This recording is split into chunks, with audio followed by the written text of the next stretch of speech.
Are the citizens of the world's largest democracy at risk of losing their freedom?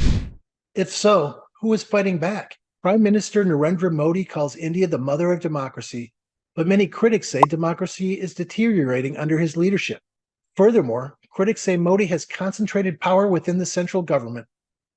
Under his watch, the use of sedition laws has increased, as has prosecution of human rights activists, journalists, and students on fabricated counterterrorism laws. While India has a constitution that guarantees freedom of religion, major concerns have been raised about Prime Minister Modi's commitment to protecting India's 200 million Muslims and other religious minorities.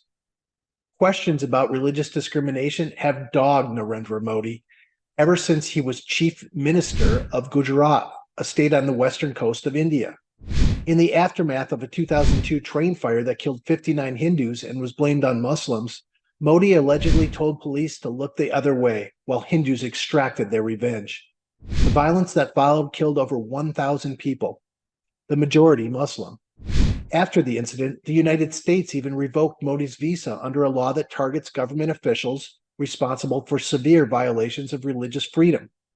Just recently, the Modi government attempted to block streaming of a BBC documentary about the incident and sent tax agents to raid BBC offices in New Delhi and Mumbai. Furthermore, a 2013 Supreme Court order initiated a National Register of Citizens in the state of Assam. The NRC required extensive documentation, not available to many of the poor, and when it was completed, nearly 2 million of Assam's 33 million residents had been excluded, including many Muslims who had lived in the area for generations. Since then, many have been unable to access critical benefits, and their status remains unresolved today. The BJP has made extension of the NRC to all of India a major part of its platform, although it has yet to be implemented.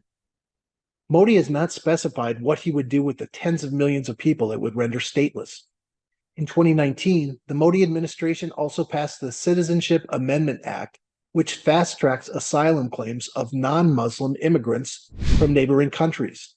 It was the first time in India's history religion was mentioned as a criterion for citizenship.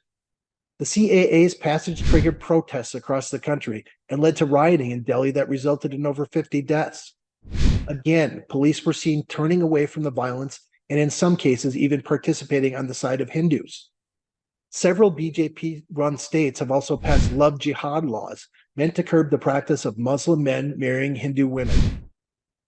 In addition, in 2020, individuals charged with orchestrating the illegal 1992 demolition of a prominent mosque which had stood for centuries were acquitted by a special court, despite substantial evidence of their culpability. Among those exonerated were several high-profile members of the BJP. Furthermore, a 2019 Supreme Court judgment permitted construction of a Hindu temple on the site, further inflaming religious tensions. Finally, in May of this year, Hindu ultranationalist groups in India's northern Uttarakhand province began an intimidation campaign aimed against Muslims, demanding they close their businesses and leave town. These groups, affiliated with Modi's BJP, posted eviction notices and vandalized Muslim-owned shops. Instead of protecting Muslims from the violence, the state's BJP chief minister further fueled Muslim conspiracy theories. In summary, freedom of religion has been dealt a major blow under the Modi administration. And although he has yet to be directly implicated in any of the incidents, he has at least tacitly approved discrimination against Muslims. Thus, in our judgment, freedom of religion is backsliding in India. The Modi government also has a troublesome record of curtailing freedom of speech and media independence. State-owned media organizations, such as the public broadcaster Doordarshan and the news agency Press Trust of India, have been accused of promoting a pro-government narrative and limiting viewpoints. The Foreign Contribution Regulation Act, which sounds eerily similar to Vladimir Putin's foreign agent law, has also been increasingly used to harass NGOs, even prompting Amnesty International's India branch to cease operations in 2020. The administration has also introduced new rules, making it easier for authorities to compel social media platforms to remove content. In 2021, following violent clashes between the police and protesters demonstrating against a farm bill in Delhi, The authorities filed baseless criminal cases against journalists and ordered Twitter to block nearly 1,200 accounts. Twitter was also ordered to take down posts criticizing the government's handling of the COVID pandemic. The government has also resorted to blocking or banning websites, news outlets, and shutting down the entire internet during times of social unrest. Pegasus spyware has even been detected on smartphones belonging to dozens of leading opposition politicians, activists, and journalists. The BJP government has also been tightening its grip on civil society groups, using defamation and sedition laws to arrest and intimidate journalists, peaceful protesters, and critics of the government policies. For instance, in 2017, sedition charges were filed against several students of Jawaharlal Nehru University for allegedly using anti-national slogans. In 2018, a Kashmiri cartoonist faced sedition charges for his cartoons criticizing corruption.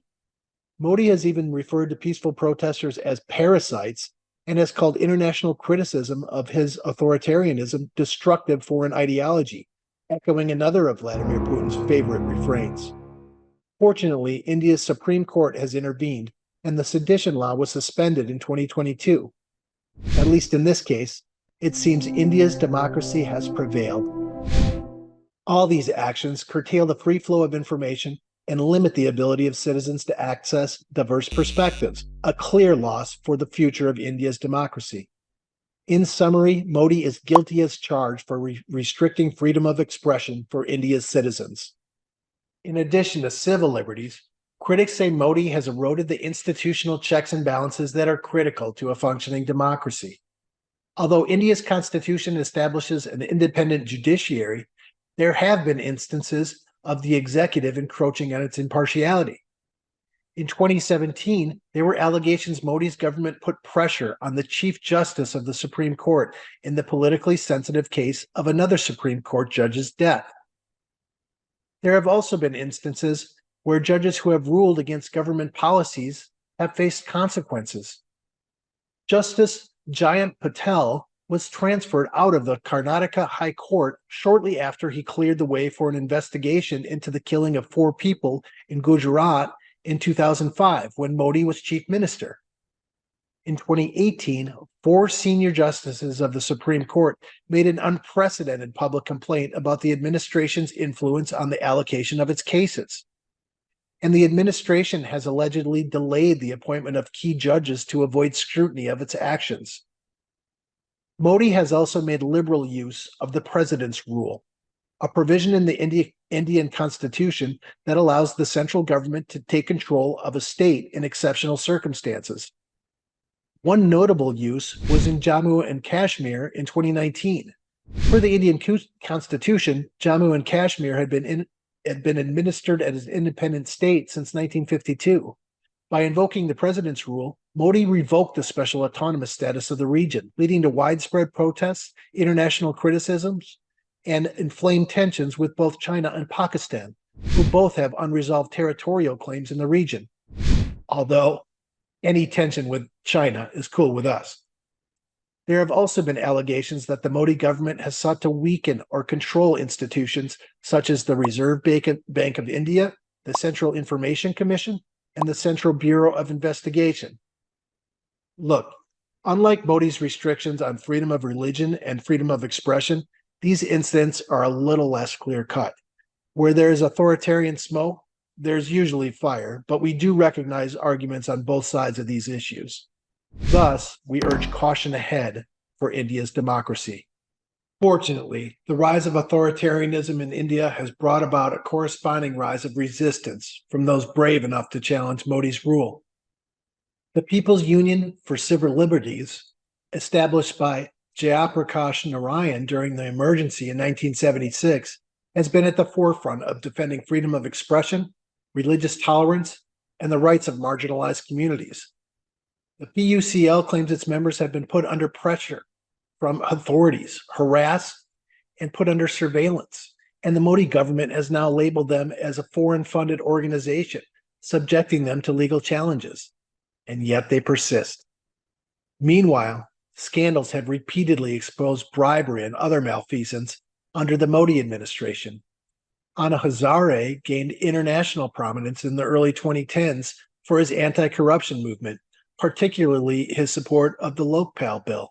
His hunger strikes sparked widespread public support, ultimately resulting in the passage of the Lokpal and Lokayuktas Act of 2014, which created independent national and state bodies tasked with fighting corruption.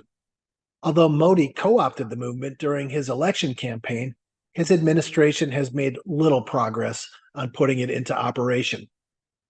Iram Sharmila, also known as the Iron Lady of Manipur, has been a vocal opponent of the Modi government, particularly in relation to the Armed Forces Special Powers Act, which grants India's armed forces extrajudicial powers in areas designated as disturbed. Sharmila gained international attention for her 16-year hunger strike to protest the AFSPA. Although Modi once referred to her as an icon of women's empowerment, the AFSPA still remains in effect in Manipur. These are but a few of the pro-democracy organizations and individuals challenging Modi's authoritarianism in India, all of which reflect a strong civil society with staunch commitment to democratic values and an accountable government. There are two main political parties in India. The BJP, of which Modi is a member, is the largest. It emphasizes Hindu cultural values, national security, and economic development. Despite its toxic nationalism, it also advocates for smaller government, privatization, and a more market-based economy, all things we like. Meanwhile, the center-left Congress Party, of which Mahatma Gandhi, Nehru, and Indira Gandhi were all members, advocates for secularism, equality, and inclusive economic policies, also things we like. However, the Congress Party and the Indira Gandhi family have been dogged by accusations of corruption for decades, which in part explains their rout in the 2019 elections. The Congress Party is currently led by Rahul Gandhi, Rajiv's son and Indira's grandson. He was convicted and sentenced to 2 years in prison for a 2019 speech made against Modi, which disqualified him from parliament. Fortunately, in another victory for India's democracy, the Supreme Court stayed his conviction, and he was reinstated. He'll need to do some house cleaning if he is to lead Congress back to prominence in the 2024 elections. Now, for perspective, the Lok Sabha, the lower house of parliament elected directly by the people, has 543 seats. In the last parliamentary elections in 2019, the BJP won 303 or 56% of those seats, signaling a right-leaning nationalist mandate. Congress Party, meanwhile, won a mere 52 seats, less than 10%. Smaller parties split the rest. The Aam Aadmi Party, or AAP, emerged in 2012 from the anti-corruption movement led by Anna Hazare and Arvind Kejriwal. The AAP is committed to promoting clean governance and public welfare. It seeks to create a system that is decentralized, transparent, and accountable to its citizens. Also things we like. The AAP has been very successful in its home state of Punjab and the Union Territory of Delhi, but only recently became a national party. Stay tuned to watch the emergence of the AAP in the 2024 elections. Additionally, regional parties such as the Trinamool Congress of West Bengal, founded by Mamata Banerjee, and the Dravida Munnetra Kazhagam in Tamil Nadu continue to play a crucial role in challenging Modi's authoritarianism.